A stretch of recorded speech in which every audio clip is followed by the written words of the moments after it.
lagyan natin ng twist ang ating favorite burger. Gumawa tayo ng crispy burger or crunchy burger or kung gusto nyong masosyal pakinggan, burger katsu.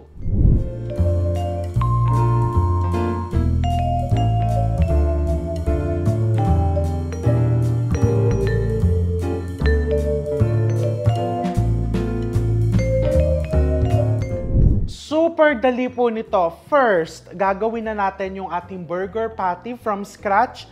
I have here 1 kilo of ground beef. Pag bumili ka ng ground beef, ilagyan mo ng konting taba. Huwag yung masyadong lean kasi yung taba din yung magbibigay ng juiciness. Para pag kinakain mo, talagang juicy, moist yung loob ng burger mo.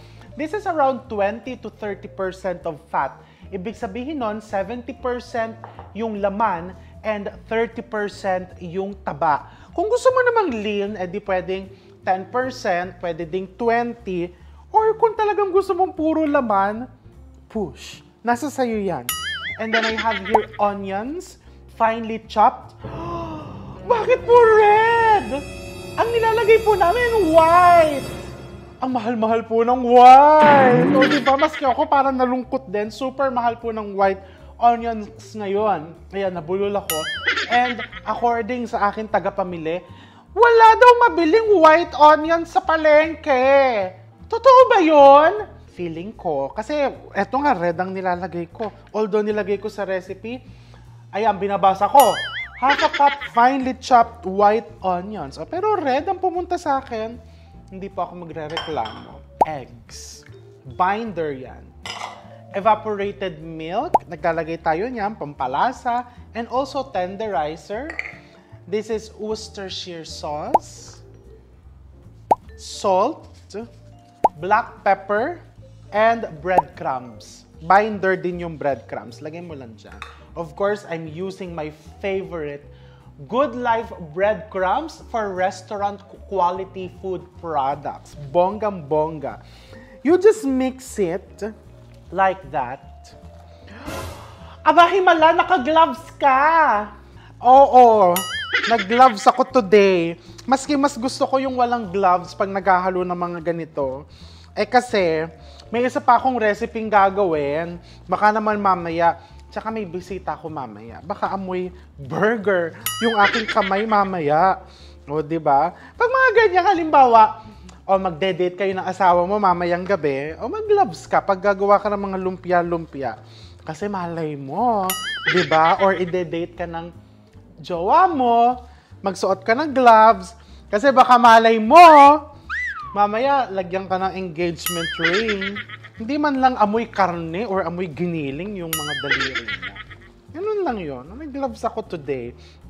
You just mix it in a way na all the ingredients are combined. Ganun lang. Ang burger patty or yung mga ganitong ulam, hindi siya kailangan complicated. So, once it's combined like this, you choose your size. Kung gusto mong ang size ng patty mo, malaki, maliit, giant, nasa sayo yan. Now, let's form this into burger. Gumawa tayo ng burger patties. Bakit nagtanggal ka ng gloves? Naninikit po kasi sa gloves itong giniling. Parang feeling ko, Diyos ko, sa mahal ng bilihin ngayon, maninikit sa gloves, itatapon ko lang. So itong ginagawa ko, nilulubog ko yung aking kamay sa tubig. And then I have an ice cream scooper na malaki. Kung wala ka namang ice cream scooper na malaki, eh di maliit. Kung wala kang malaki or maliit na ice cream scooper, use a measuring cup. And then ayan, ginanyan ko lang. Nasa sayo yan. Kung gusto mo thick, thin, tama na yung ganitong ano. Teka muna, meron akong pang ano ng burger pero sige, wag na. Ayan, na ganyan na lang. O, diba? Meron ako yung pang-press ng burger. Ayan, ayan, nakikita nyo. Pwede din kayong gumamit ng ganyan. Yung burger press. Pero ako, ayaw ko yan. Ganto lang ako ngayon. Ay kasi sasabihin nyo, wala po ako niyan, bibili pa ako niyan. Wala na ba akong karapatang gumawa niyan kung wala ako niyan? Meron, kaya yan, hindi ko yan gagamitin. Ganito lang tayo ngayon. Diba? Handmade. Literally. Oh, hindi naninikit. Walang tapon. Alright, so ito. Nagawa ko na yung aking mga burger patty. Hindi pantay-pantay, pero you be the judge. Pwede ka din naman bumili na lang ng store-bought burger patty at yun ang iyong i-bread. So to bread it, I have here my breading station. I have my flour, my eggs na nilagyan ko ng konting water or we call this egg wash. And of course, I have here my Good Life breadcrumbs na katuwang ko sa pagluluto or pagpe-prepare ng mga restaurant quality foods dito sa aking kitchen at maski sa aming restaurant. This will help keep the juiciness of any fried product such as your burger. O, gawin na natin. Sinison ko with salt, pepper pa pala. Let's put pepper.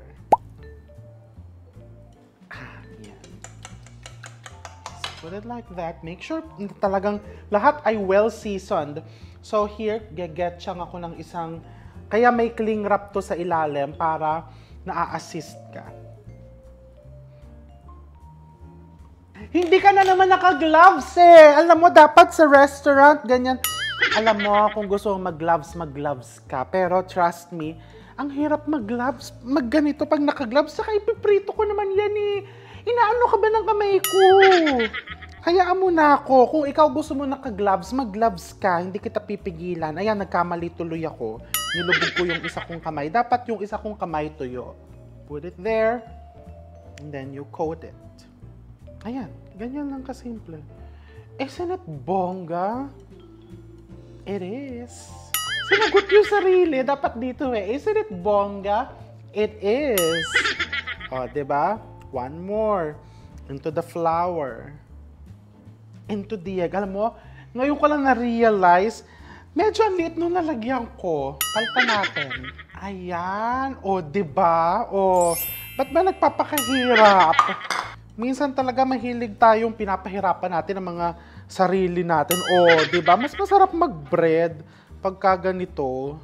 Pwede ko po bang, kasi po may pasok na po yung mga Junakis ko. I know, may pasok na nga sila. Nakikita ko yon. Pwede po bang i-bread ko na yung marami niyan, tapos ilalagay ko na lang po sa ref, para bukas, papagulungin ko na lang po sa mantika. Brilliant! Brilliant idea. Pwedeng pwede. Eh, yung anak ko po masawain sa ulam. Monday, yan na po ang pinabaong ko. Tuesday, yan pa din. I-freezer mo. Para pwedeng next Monday, from the freezer, iprito mo lang. Tatagal ang buhay niyan pag finreezer mo. Pag po ba nilagay ko sa freezer, pwedeng may breading na? Pwede naman. Walang problema. Okay, check na natin yung mantika natin. Hindi pa maginit yung mantika. For the mantika, make sure lang ha na hindi masyadong mainit kasi you don't want na ang mangyayari is sunog na yung labas, yung loob ng burger katsu mo ay hilaw.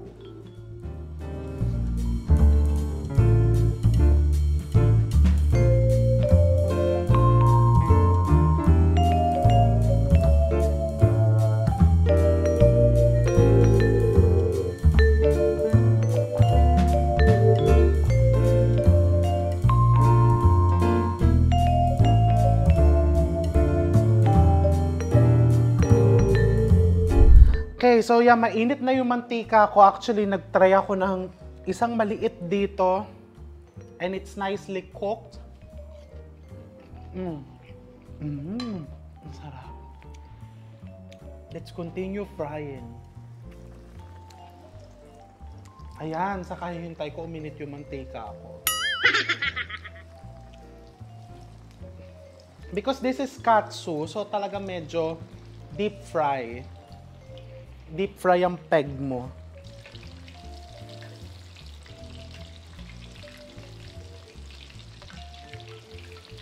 So, ayan, while we are waiting for this, piniprito ko to. Gawin natin yung katsu sauce. It's very, very easy. Teka, baka masunog ko to. For the katsu sauce, super easy. I just have here tomato ketchup. Gagawin ko na siya lahat na katsu sauce. This 1 bottle. And then I'm just going to put some oyster sauce. Ang dali-dali lang po nito. Yeah, multitasking ka kasi syempre, you don't want this. You just want this golden brown but not tostado. You mix it and you just put konti pang oyster sauce to get that nice dark color. You put some brown sugar. Just mix it. Actually, bakit wala pong measurement? Yan sauce na yan. Tansya-tansya po kasi to. Depende sa liking mo. If you want it sweeter, edi dagdagan mo pa ng brown sugar. If you want it a little bit spicy, pwede mo din lagyan yan ng hot sauce. Okay, malapit na tong aking katsu. You can see. Ayan, ang lutong-lutong na nung labas. Konti na lang. Let's taste it. Konti pang asukal. And just a splash of good sesame oil.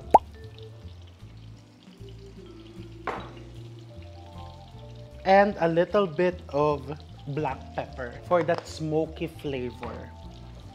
Let's check this. Okay, this looks good. Okay. Very nice.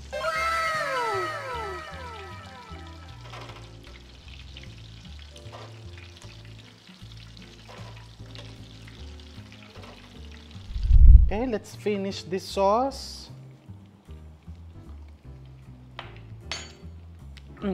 Perfect. Konting-konti na lang na oyster sauce.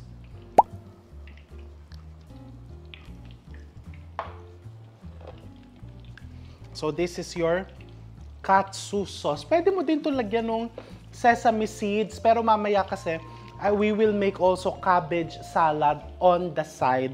So itutuloy ko yung pagprito nito and pagkatapos tikman na natin to with the cabbage salad. Ang dali-dali lang pong gawin nun. So I have here some shredded cabbage just on the side. Mamaya pag kinain natin yung katsu, and to make the sesame dressing super dali. I just have here good mayonnaise.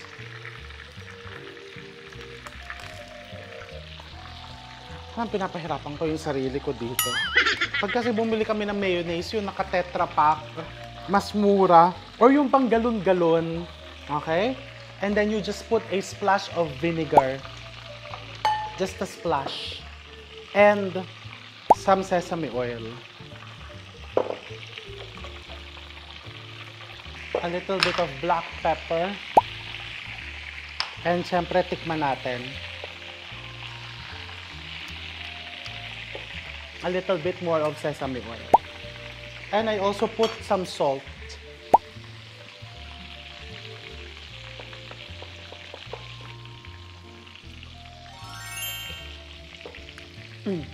Perfect. Kung gusto mong manamis-namis, pwede mong lagyan ng konting asukal or konting honey. But I prefer it like this because the katsu sauce is also a bit sweet. Para lang may balance pagdating dun sa pinggan mo. So, ayan. Excited na akong i-plate to and malapit na akong matapos sa pagpiprito. So, next, let's plate this and of course, let's taste.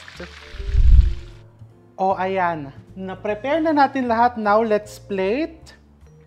Nagsaing kami ng Japanese rice. And ito yung cabbage. Shredded cabbage. Lagay mo lang dyan. Meron ako ditong black and white sesame seeds. Black sesame seeds for your Japanese rice. And then, ito yung salad dressing natin. Just put it like that. On top. And you just put your katsu. For your katsu, lagyan mo ng sauce.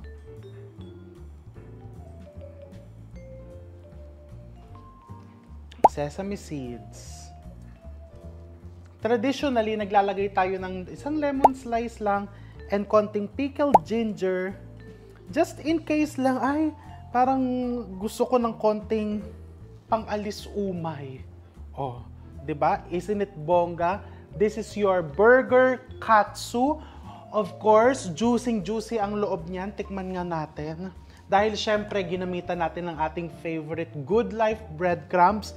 Na-enhance talaga yung texture ng kahit na anong piniprito mo. And of course, you maintain the juiciness of the meat.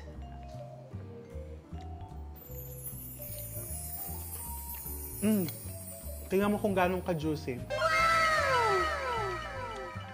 And the sauce. I'll try it with the salad.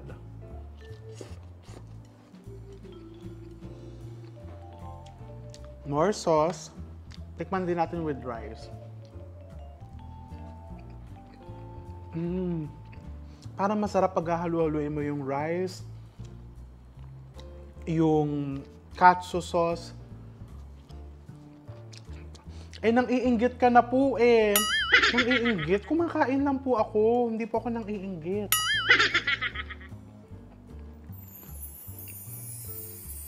Ikaw yung naiinggit. So, kung naiinggit ka, anong gagawin mo? Gumawa ka na. Ngayon ko nga lemon. Parang pang-alis umay lang, pero actually, hindi naman talaga siya nakakaumay. Feeling ko yung lemon tsaka ito, pang dagdag color dito sa pinggan mo.